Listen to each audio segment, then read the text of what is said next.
Bonjour à toutes et à tous, j'espère que vous allez bien, que tout se passe pour le mieux pour vous. Bienvenue sur la chaîne, je suis Animario. Aujourd'hui on se retrouve pour une vidéo qui là pour le coup semble réellement être, contrairement à One Piece, la dernière vidéo sur l'univers de Boruto de l'année, étant donné qu'il s'agit là du dernier chapitre sorti en 2024 à coup sûr sur l'univers de Boruto de l'année 2024. Donc dans la vidéo d'aujourd'hui on va faire l'analyse et la revue du chapitre 17 de Boruto Double Vortex qui se nomme Les Jeunes Bêtes Féroces. Alors les amis, je vais pas passer par 4 chemins. Ce chapitre n'était vraiment pas bon. Franchement, je me suis vraiment ennuyé durant toute la lecture de ce chapitre. Moi, je donnerais une note de 4,5 sur 10 à ce chapitre. Il y a quand même 2-3 petits trucs très intéressants à sortir de ce chapitre, mais globalement, c'était un chapitre qui était pas bon. Bon, on va déjà commencer avec les bonnes choses de ce chapitre. Les bonnes choses de ce chapitre, c'est déjà quoi? Bah, c'est la page de couverture. Bon, c'est vrai que dans les chapitres précédents, on s'était plus attardé sur le chara design du personnage de Yodo. Et c'est vrai qu'on avait passé énormément de temps à gueuler, et avec raison, je tiens quand même à le préciser, sur ces soi-disant bretelles de taille. D'ailleurs, page de couverture qui justement à cause de ce détail là va très certainement faire énormément de plaisir à Saikyo Devin. Bien sûr, c'est à prendre au second degré, mais quand on regarde globalement le chara design du personnage de Yodo, franchement le personnage de Yodo, si on enlève ces soi-disant bretelles de taille, franchement ça reste un personnage qui a un exceptionnel chara design. D'où la question qu'on se pose tous, mais que font ces bretelles de taille là sur ce personnage? Pourtant son chara design il est juste exceptionnel. Et que dit d'Araya? Araya a juste un chara design avec sa mini barbichette là et tout. Non, il est trop stylé le personnage d'Araya. D'ailleurs le combo Araya Yodo, franchement en termes de chara design ça pète fort.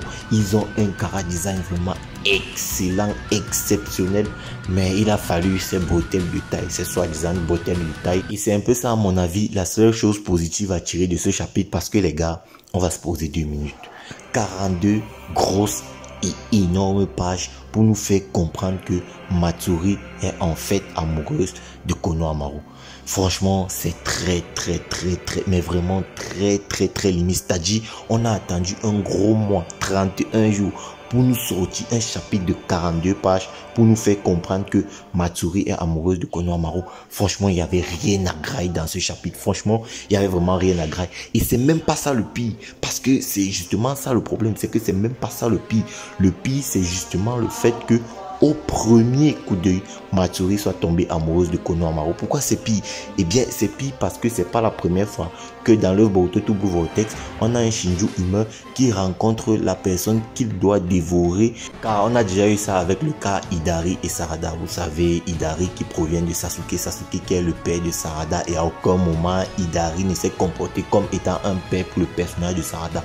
Le problème avec tout ça, c'est quoi? Le problème avec tout ça, c'est que, bon, on sait aujourd'hui que Matsuri vient de Moigi et que potentiellement, d'après ce que l'auteur essaie de nous faire comprendre, potentiellement Moigi était amoureuse de Konohamaru. Du coup, les sentiments amoureux qu'avait Moigi pour le personnage de Konohamaru se sont retransmis de Moigi à Matsuri. Du coup, aujourd'hui, Matsuri serait amoureuse aujourd'hui de Konohamaru. Déjà, il y a un truc qui me termine avec ça. Bien, c'est le rôle donné à Konohamaru. Konohamaru n'est que cantonné à un vulgaire mec qui ne peut que gagner ses combats par des sentiments amoureux et tout. Franchement, moi, ça me dépasse déjà avec le personnage de Konohamaru. Le manque de respect fait sur ce personnage qui pourtant avait un très gros potentiel. Franchement, c'était l'un des plus énormes potentiels de la licence Naruto. Mais ce à quoi il est rendu aujourd'hui dans l'univers de Boruto Double Vortex, c'est juste lunaire. Maintenant, moi, ça me dérange parce que, comme je vous l'ai dit, on a déjà eu la rencontre entre Hidari et Sarada et à aucun moment, Hidari ne s'est comporté, ou en tout cas, à aucun moment, on a senti que Hidari se voyait comme étant le père de Sarada. Lui, il voulait juste buter Sarada. Et là, on a une Moigi qui, qu'est-ce que je dis, une Matsuri qui, voilà, complètement amoureuse de Konohamaru parce que potentiellement, des sentiments que Moigi avait pour Konohamaru se sont retransmis en elle. Du coup, elle aujourd'hui serait potentiellement aussi amoureuse de Konohamaru et tout. Franchement, les gars, j'ai eu l'impression qu'on nous a pas respecté. Les gars, rendez-vous quand même compte d'un truc. Boruto est normalement censé être un shonen. Donc, manga baston. On doit avoir énormément de combats et tout. Moi, je vais vous poser une question. Le dernier combat épique de l'univers de Boruto. Je parle même pas de Boruto Double Vortex. Parce que dans Boruto Double Vortex, je préfère vous le dire directement. Il n'y en a pas. Il n'y a pas de combat épique dans le Boruto Double Vortex.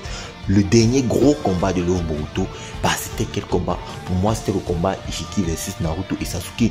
Depuis là, on nous fait des combats un peu, comment dire, les combats qui sont actuellement dans l'œuvre Boruto Double Vortex, à mon avis, ce sont des mises en place. C'est-à-dire, on ne fait que faire des mises en place. On est dit au 17e chapitre, il n'y a que des mises en place.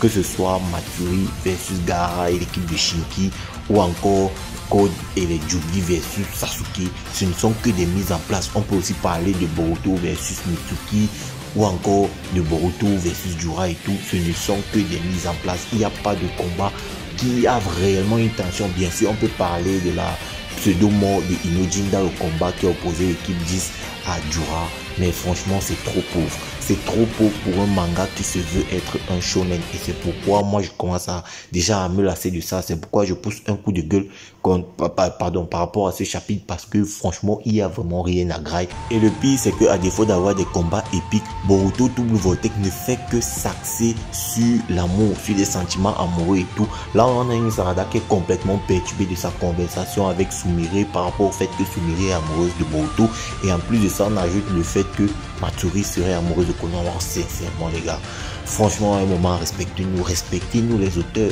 parce que là moi franchement ça commence déjà à un peu faire trop. Parce que les gars, moi je vais vous dire un truc, moi contrairement au chapitre précédent, moi j'avais pas de temps pour analyser les chapitres précédents directement lorsqu'ils sont sortis, parce que j'étais un peu occupé. Mais là pour le coup j'avais du temps, mais dès que j'ai vu ce chapitre à sa sortie, dès que je l'ai lu, franchement ça m'a directement fatigué avec cette intrigue à 2 balles là. Franchement ça m'a vraiment fatigué. Mais on peut aussi noter que les Shinju en fait ce sont des êtres purs, des êtres nouveaux qu'on peut formater à guise et tout.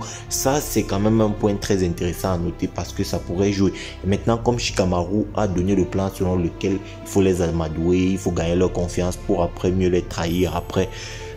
Et il précise quand même un truc, Naruto n'aurait jamais agi comme ça. Lui c'est un stratège, et lui en termes de puissance brute, bah ce n'est pas le plus puissant de l'univers de Boruto. Bah on peut comprendre un peu sa stratégie. Maintenant ça sent quand même que ça va se retourner contre eux à un moment ou à un autre. Franchement ça sent quand même la rage des Jubi et tout, et aussi leur puissance. J'ai l'impression que ce sont des êtres, comme Shikamaru l'a dit, ce sont des êtres nouveaux, des êtres nouvellement nés, dont potentiellement ils pourraient encore augmenter en puissance.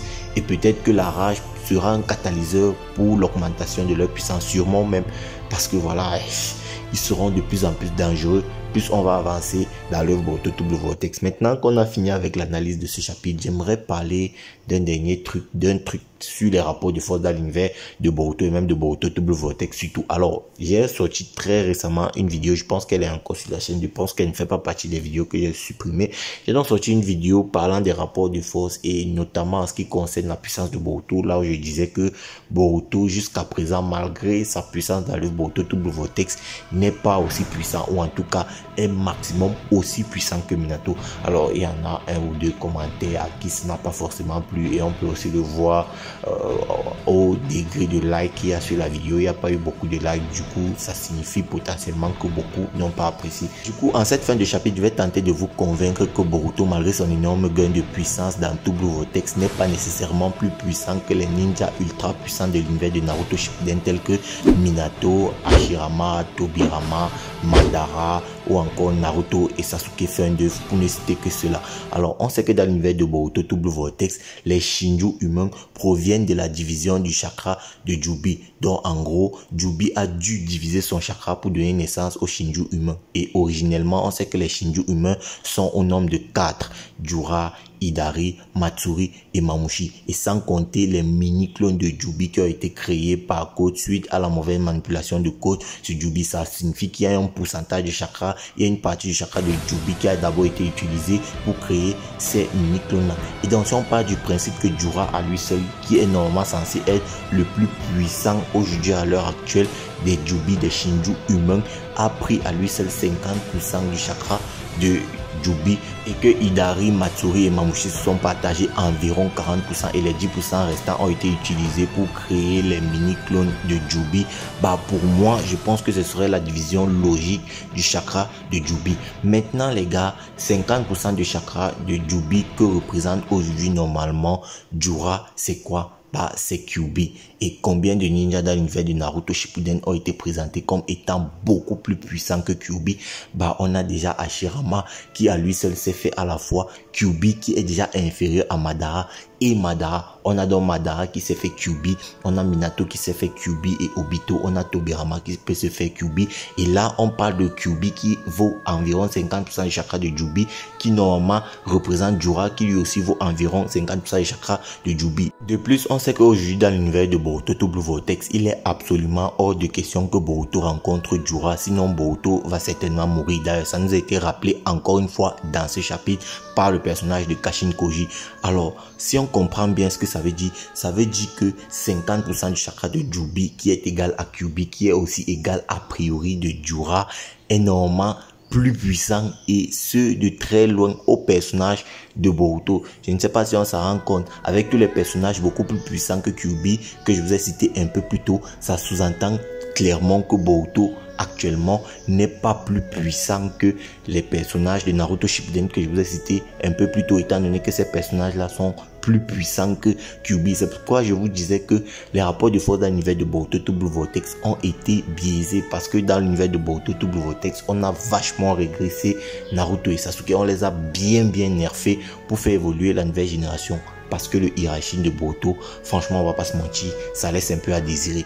Quand on compare ça à l'utilisation des personnages du calibre de Minato ou encore Tobirama, franchement, ça laisse à désirer. C'est pourquoi, pour moi, le personnage de Boruto n'est pas plus puissant nécessairement que les personnages ultra puissants de l'univers de Naruto Shippuden, enfin que les ninjas, parce que là on va même pas parler des Otsutsuki. Donc pour moi, malgré sa puissance, et là je parle uniquement de Boruto en forme de base, bah il n'est pas plus puissant forcément que des ninjas tels que Minato, Tobirama, Hashirama, Madara, Naruto fin d'œuvre ou encore Sasuke fin d'œuvre, pour ne citer que cela. Et en plus de ça, à mon avis, Itachi lui aussi est capable de se faire Kyuubi, tout comme Obito, tout comme Pain. Bref les amis, la vidéo est arrivée à son thème, j'espère qu'elle vous aura vraiment plu. Franchement, pour les fans de Boruto To Blue Vortex qui me suivent justement uniquement à cause de cette œuvre, grâce à cette œuvre plutôt, je vous souhaite vraiment une très bonne année, un très bon début d'année 2025. Profitez auprès de vos proches, auprès de vos familles, c'est très important, étant donné qu'il y a une vague d'énergie positive qui circule là. C'est mieux de le passer en famille et tout, c'est mieux d'en profiter en famille, donc profiter de vos proches et tout. Du coup, nous on va se retrouver, je pense, en 2025 pour des futures analyses de l'œuvre Boruto To Blue Vortex. Portez-vous bien, c'est Animario. Peace les bros. After.